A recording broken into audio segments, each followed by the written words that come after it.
Hey, welcome back everybody. Jeff Frick here, coming to you from the Egen Lounge. We're at Mandalay Bay at the House of Blues. It's Google Cloud Next 2026, 25,000 plus people talking about agentic AI. I hope you're talking about agentic AI. If you're not today, you will be tomorrow. Trust me on that one. We're excited to have our next guest come in and tell us what's going on. He's Mark Schwenneker. He is the head of Strategic Solution Partners for Google. Mark, great to see you. Good to see you, Jeff. Thank you. Yeah. So the title's a mouthful. It is a mouthful, but that's okay. We can do with it. So you've been here for a couple days, couple keynotes, you've been running the halls. What are some of your impressions of the energy that's going on here? Yeah, I mean, it's palpable, right? The enthusiasm's there. I think having been at Next for the last few years, right, seeing Google Cloud respond, Google writ large respond to the moment, to the AI moment, I think we feel that we are the right enterprise player in the moment to combine a lot of what we're seeing in the ecosystem and bring this together.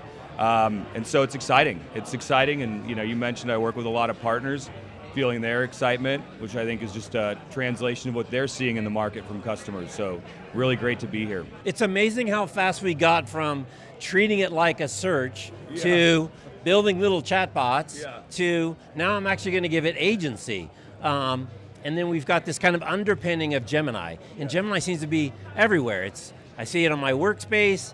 We've talked about Gemini for government, Gemini for enterprise. Tell us a little bit about what's going on under the covers with Gemini and the strategy to create this great platform for all these people to use. Yeah, I think you're using the key term here, which is creating a platform, right? I think ultimately having the model is important, but ensuring that we can create a comprehensive, usable platform that addresses the various use cases is really what Google's setting out to do here, right?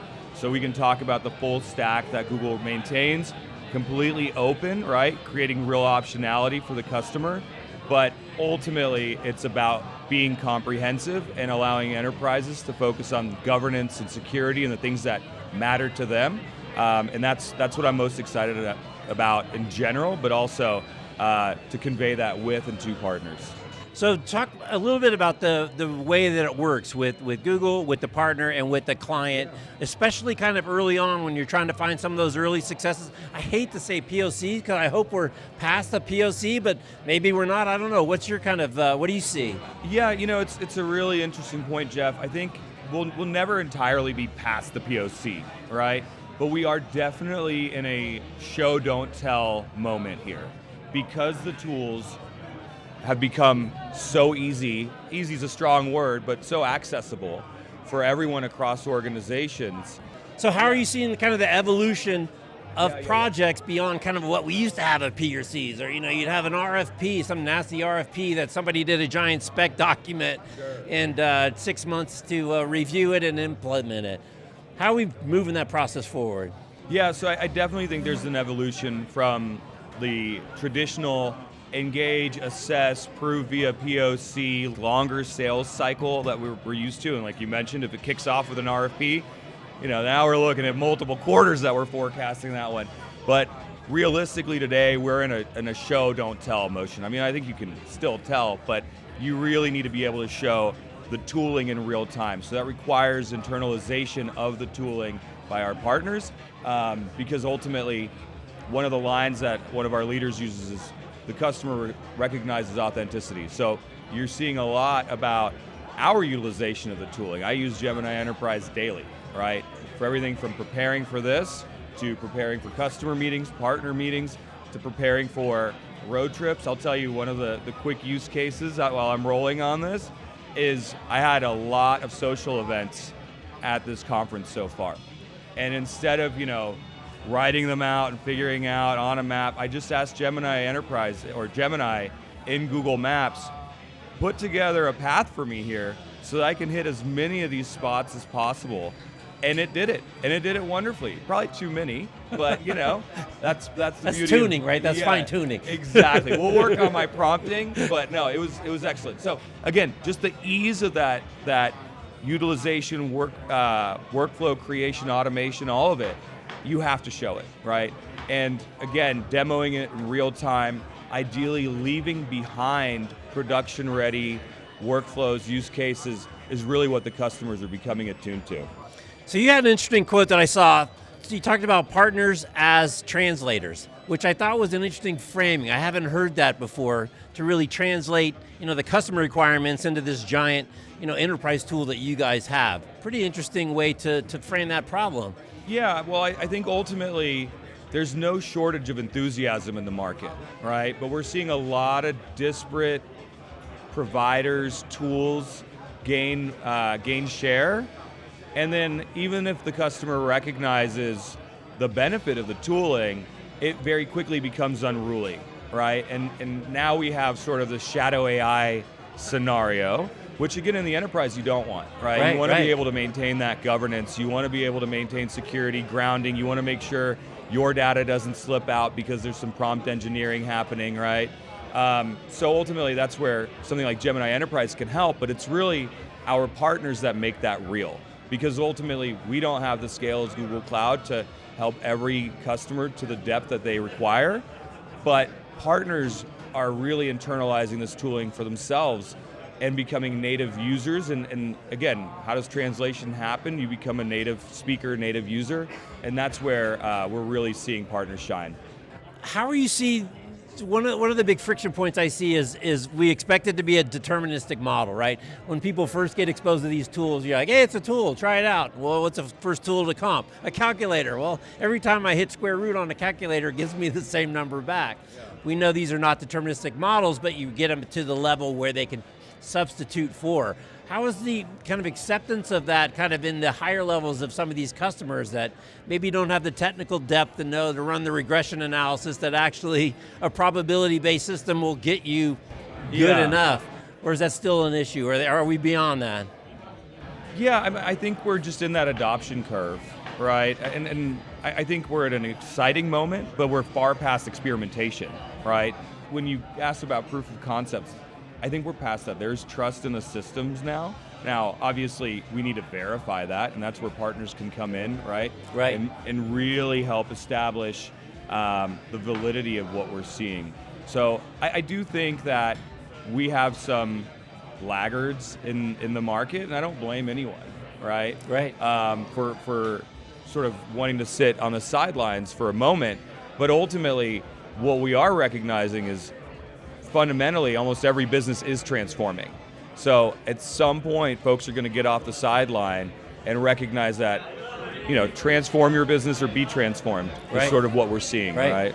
And then it's the don't buy it yet, because we just saw a presentation from one of the keynotes on multi-agent. Yeah. So if you're behind on agentic, now we're getting to this level where you've got different agents doing different things and working with each other. How do you see that kind of going forward? Well, again, I think it's an evolution. It's a more rapid evolution than probably anything we've seen. Right. Even if we think about exiting the data center into the cloud, this is happening much more quickly, right? We talk about the speed of AI. Ultimately, to your point, though, you've got to adopt it somewhere. Otherwise, you will be left behind. But again, that's where I'm really looking at this no longer as a modernization effort entirely, because I think organizations are modernizing, and if the organization isn't doing it, their employees are doing it, sometimes unknowingly to the enterprise, right? And so I think the modernization piece is there. Now we need to look at, is it consolidation, right? How do we actually wrap our arms around these systems that folks are using, and then make sure we have a plan to integrate it into our workflows, right? And that's where it's really a change management effort. And I think that's where a partner like eGen with their eGenie platform has provided real visibility for organizations to monitor their return on investment, right? Because ultimately, if you're making the investment to buying this tooling, you need to ensure that your organization, the folks on the ground, are actually leveraging the tooling. Otherwise, you'll never see the return on that investment. Right. And again, I think it's a joint accountability that's really new in this agentic era.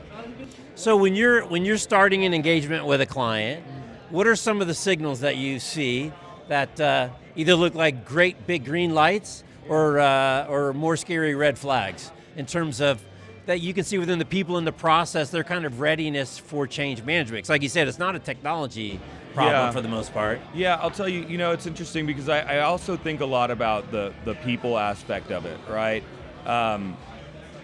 We need to recognize who are the power users, right? And that can't just be your trusted testers that get early access and then they stay in a silo and then maybe we roll things out. We should identify who's using AI today, recognize those people, and kind of hold them up, because when I think about a sales organization as a seller myself, we all just want to replicate what the successful folks in the organization are doing. And if people are gaining efficiency, right, by using tooling, we should share that. Now, we should make sure that it's tooling that's been sanctioned by the company, right? We shouldn't just highlight the shadow AI everywhere. Right. But those are transferable skills, right? So we should identify those folks, hold them up, and replicate it. So where I worry is organizations that, are maybe using security as a means to sidestep innovation, right? There are secure ways to implement AI. We just need to make sure that we take the right steps. So I think a green flag is an organization that is not just looking at AI on a point-to-point basis, right? They're looking at it comprehensively. They're seeking to understand, but they also want to see it in action. I think in this moment, there's not a lot of red flags, right? Right. But I do wonder about when an organization is not being, how do I want to put it, precise in what they're actually deploying, right? They're just trying everything, because again, then we have to come in and really think about what is it that we're looking to solve, right? Let's actually build this as a program, as a motion. Because you really want people to have success, because if you build this great thing and then they come to use it and it doesn't work, then that's almost worse than never having it in the first place, right? Or it doesn't actually solve what they need, yeah, it doesn't right? Work, yeah, I mean, not work, like it just doesn't, it gives them the wrong answer or sends them, it just doesn't provide the solution. It's funny on the adoption, I had a guest, Carrie Sullivan, and her great line was, people will not change their behavior because you tell them to. They will change their behavior to belong. So I think the peer learning, the peer component, the leveraging the rabbits that are out front to then get that back within the organization. Love that. Is so important. Yeah, 100%. Yeah, so important. And again, I think we do want to make sure that we identify shadow AI users or course correct them. But again, that's a transferable skill, right? So. 100%. Let's hold those people up. Let's champion them. But also, let's make sure that folks across the organization, when they think about use cases and areas where automation might help, we need to make sure we have an intake, right? Because it does become a flywheel of identifying problems or areas for improvement and automation, holding those up, solving for them, and then repeating it. Right. And that's, again, where a partner like eGen comes in and can really just put the tools to use or translate them, as you said, right, in a meaningful way to actually give that customer what they're looking for. So I'm curious, when you're sitting at home at the end of the day, the sun's gone down, and I don't know if you have kids or not, it's kind of quiet, and because you talked about, you've been to a few of these shows, and we've seen kind of this evolution of steps of this thing, and you've seen some other epic shifts from mobile and this and that. What do you see? One, I hate to say more than 2 years, but kind of next year, the year after, both kind of your priorities and some of the opportunities that maybe people aren't as aware of that you see from your seat. So I think it's a bit counterintuitive, but I do think at a macro level, we are going to see a shift away from point solutions to searching for that comprehensive harness, right, that allows us to solve for use cases point to point. At the same time, we're going to see more focus on narrower and narrower use cases. So again, I think those two things seem like they might be in conflict with one another, but I do think those things are going to happen in parallel. And then it's a matter of how does that shape the market going forward? And I do have kids, and I do think about that a lot. What roles are changing? How are they changing? Where are they headed?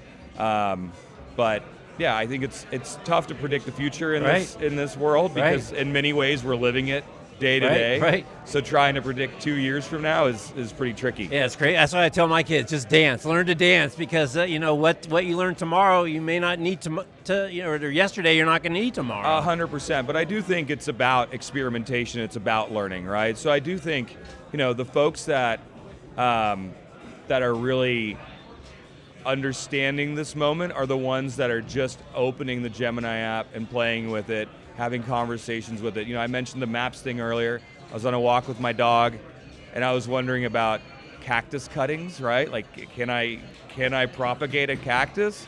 And it was just phenomenal because, you're a podcaster, so I'm worried for you on that front, because I'm literally having like my own conversation with the Gemini app about what cactuses are native to my area of Central Texas and what I should plant in my back. It was phenomenal. So I just love it.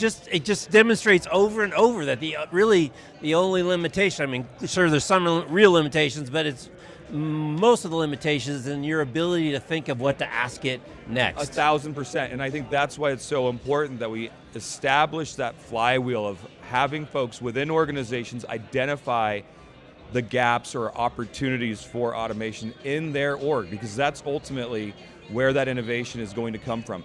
The other thing I will say, looking ahead, I do think we're going to see the shift from evaluating AI purely on efficiencies or sort of intangible gains to top-line revenue, right?